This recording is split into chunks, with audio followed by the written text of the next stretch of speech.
नमस्कार गाईज, नीलम गृहिणी लाईफस्टाईल व्लॉगमध्ये तुमचं स्वागत आहे। आज आपण मस्त कैरीचं आंबट गोड कैरीचं लोणचं बघणार आहोत। कशा पद्धतीने रेडी करायचं आहे ते आपण आता स्टार्ट करणार आहोत आपली रेसिपी। तुम्हाला जर अशाच माझ्या नवीन रेसिपी आवडत असेल तर नक्की लाईक आणि सबस्क्राईब करायला विसरू नका। तर चला आता आपण स्टार्ट करूया।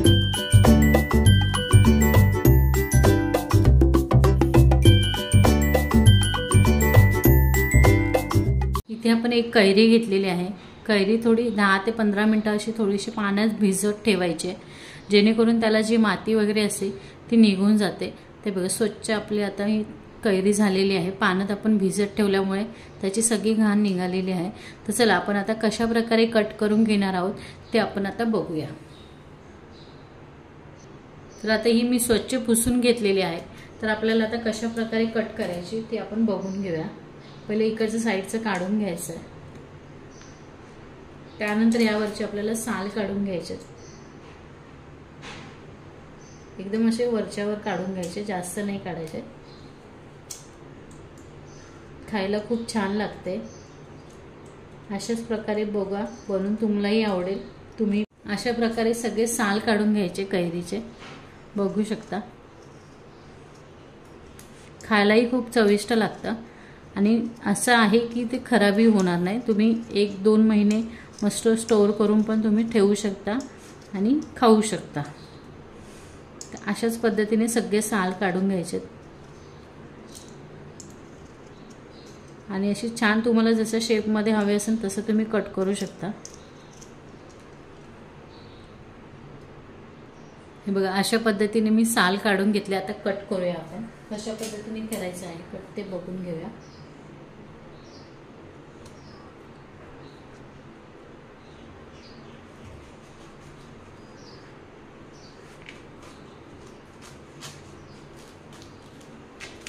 हे बघा, अशा पद्धतीने आपण सगळे कट करून घेऊया। यामधले जे असतं ते आपण काढून घेऊया। कुई म्हणतात, आमच्याकडे कुई म्हणतात किंवा बाटाई म्हणतात। हे आता आपण यामधून काढून घेऊया।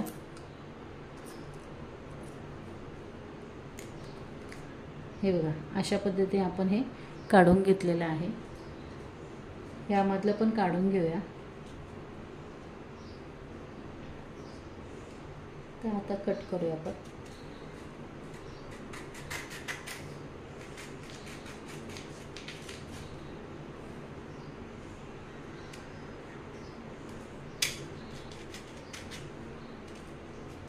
चला आता आपण बारीक बारीक कट करून घेऊया। तुम्हाला जशी साईज हवी असेल त्या पद्धतीने पण तुम्ही करू शकता, किंवा बारीक हवा असेल तर बारीकही करू शकता। या अशा पद्धतीने कट करणार आहे, बघू शकता। असे बारीक बारीक कट करून घेणार आहे सगळे, जेणेकरून खायलाही आपल्याला बरे पडतील। असे छोट्या छोट्या खापा करून घ्यायच्या। तुम्हाला जर ही रेसिपी माझी आवडली असेल तर नक्की तुम्ही लाईक आणि सबस्क्राईब करायला विसरू नका। बेल आयकॉनवर पण प्रेस करायला विसरू नका, जेणेकरून तुम्हाला माझे नवीन व्हिडिओ आलेले असतील त्याचं तुम्हाला अपडेट भेटत जाईल।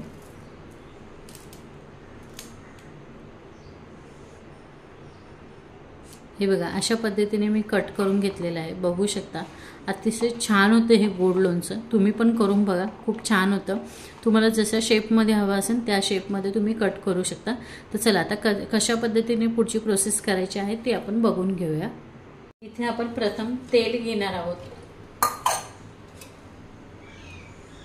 तेल तुम्हाला 2 ते 2.5 चमचे घ्यायचे आहे। इथे मी 2 चमचे तेल घेतलेलं आहे, बघू शकता।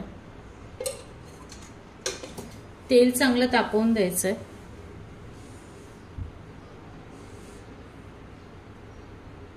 तर इथे तेल तापलेलं आहे। आता यामध्ये आपण काय काय साहित्य टाकणार आहोत ते बघणार आहोत प्रथम। तर इथे आपण सगळ्यात पहिलं आपण इथे जिरं टाकून घेणार आहोत। जिरं तुम्हाला 1 ते अर्धा चमचा टाकायचं आहे। इथे जिरं टाकलेलं आहे आपण। त्यानंतर आपल्याला इथे मोहरी टाकायची आहे। मोहरी तुम्हाला 1 चम्मच टाकायची आहे। त्यानंतर तुम्हाला इथे टाकायचा आहे ओवा। ओवा तुम्हाला अर्धा चमचा टाकायचा आहे, जास्त नाही टाकायचा आहे। त्यानंतर इथे तुम्हाला बडीशॉप टाकायचे आहे. बडीशॉप पण तुम्हाला अर्धा चम्मच टाकायचे आहे. त्यानंतर इथे आपण आता टाकणार आहे अर्धा चम्मच मेथी टाकणार आहे. आता हे छान गरम करून द्यायचं. स्लोच गॅस ठेवायचा, जास्त फास्ट नाही ठेवायचा.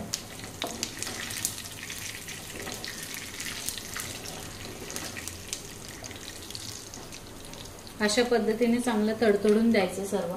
त्यानंतर इथे आपण हिंग टाकणार आहोत. हिंग तुम्हाला अर्धा चमचा टाकायचा आहे. छोटा अर्धा चमचा येतो ते हिंग टाकायचं यामध्ये.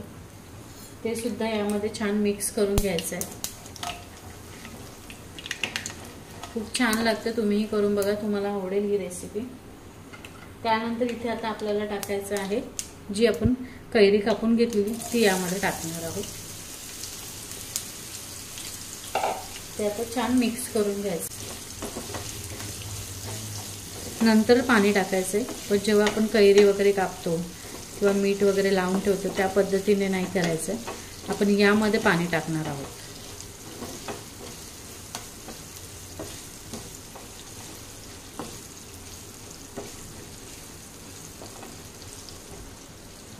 यामध्ये आता आपण थोडंसं पाणी टाकून घेऊया.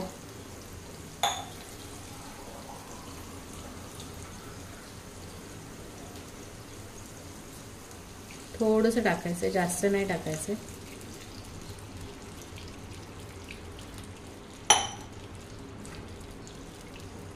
आता होऊन द्यायचं. 5 मिनिटं आपण झाकण ठेवून घेऊया यावर.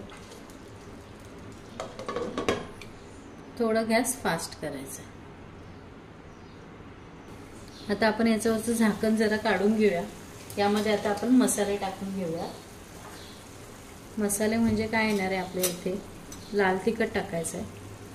लाल तिखट तुम्हाला 1 ते 1.5 चमचा टाकायचा आहे. त्यानंतर तुम्हाला इथे टाकायचं आहे गरम मसाला. खूप छान चव येते. आणि त्यानंतर इथे टाकायचं आहे मीठ. मीठ टाकून घ्यायचं आहे. मीठ तुम्हाला 1 चम्मच टाकायचं आहे. 1 ते 1.5 चम्मच टाकून घ्यायचं आहे मीठ. अतिशय सुंदर लागतं, तुम्ही बघू शकता. त्यानंतर हे छान आता मिक्स करून घ्यायचं.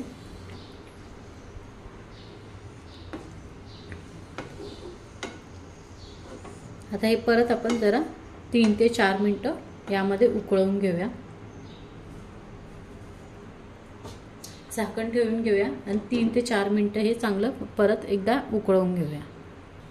तर याला चांगली उकळी आलेली आहे, बघू शकता तुम्ही. यामध्येच आता आपण थोडासा चाट मसाला टाकणार आहोत, जेणेकरून चव खूप छान लागते चाट मसाल्याने. तो सुद्धा व्यवस्थित आता मिक्स करून घेणार आहोत.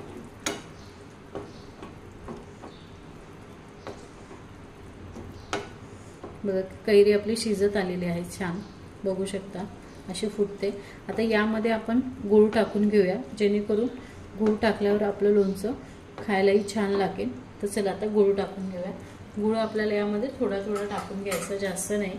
लागलंच तर परत आपण टाकून घेऊया. ते बघ अशा प्रकारे आपल्याला यामध्ये गूळ टाकून घ्यायचा आहे.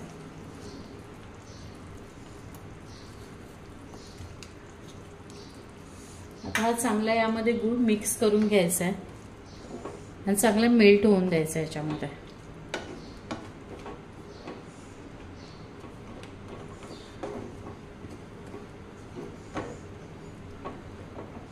खायला खूप छान लागतं हे लोणचं. तुम्ही बनवून बघा, तुम्हालाही आवडेल. आणि स्टोर करून पण तुम्ही ठेवू शकता, जेणेकरून खराब होणार नाही. आता हे आपल्याला गूळ चांगला यामध्ये मेल्ट होऊन द्यायचा आहे. तर चला आपण 2 मिनिटं आता परत यावर झाकण ठेवून घेऊया आणि गूळ आपला जो आहे तो व्यवस्थित मेल्ट करून घेऊया.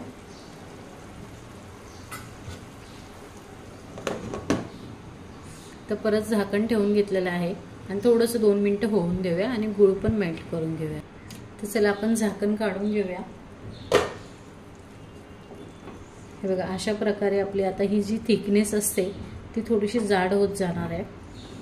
आणि आता आपल्याला झाकण नाही ठेवायचं, असं स्लो गॅसवर होऊन द्यायचं आहे, जेणेकरून आपला गूळ आहे तो अजून चांगला मेल्ट नाही झालेला आहे. मेल्ट झाल्यानंतर आपण गॅस बंद करणार आहोत आणि थोडीशी थिकनेस जाडी होत जाणार आहे. त्यामुळे आपल्याला आता झाकण ठेवायचं नाही. नॉर्मली तुम्हाला स्लो गॅसवरच हे होऊन द्यायचं, स्लो किंवा मीडियम गॅसवर. अतिशय सुंदर लागतं. डाळ भात वगैरे त्यासोबत पण तुम्ही खाऊ शकता किंवा असंही तुम्ही खाऊ शकता. खूप सुंदर लागतं. तुम्ही पण बघा, तुम्हालाही आवडेल ही रेसिपी. जर आवडली असेल तर नक्की तुम्ही लाईक आणि सबस्क्राईब करायला विसरू नका आणि बेल आयकॉनवर पण प्रेस करायला विसरू नका, जेणेकरून तुम्हाला माझी नवीन नवीन व्हिडिओ आलेली असतील त्याचा अपडेट भेटत जाईल. चला, अशाच प्रकारे आपल्याला हे करून घ्यायचं आहे. बघू शकता गूळ पण आपला छान मेल्ट होत आलेला आहे. अतिशय सुंदर लागतं, बघू शकता. आणि कैरी पण आपली छान शिजलेली आहे. दाखवते मी तुम्हाला कशा प्रकारे शिजलेली आहे ती. तर मी तुम्हाला एक कैरी दाखवते कशा प्रकारे शिजली आहे. बघू शकता, जर आपण प्रेस केले तर बघा तुटते ही कैरी आपली. हे बघा, मस्त शिजलेली आहे. अशाच पद्धतीने आपल्याला थोडंसं हे घट्ट करून घ्यायचं आहे आणि थंड करायला ठेवायचं आहे. ही रेसिपी रेडी झालेली आहे आणि खूप छान लागणार आहे. तुम्ही पण ट्राय करा, तुम्हालाही आवडेल. तर बघू शकता मी थिकनेस कशी जाड करून थंड करून घेतलेलं आहे. हे आपण आता काचेच्या डब्यामध्ये काढून फ्रीजमध्ये स्टोअर करणार आहोत. तुम्हाला जर आवडली असेल ही माझी रेसिपी तर नक्की लाईक आणि सबस्क्राईब करायला विसरू नका. बाय.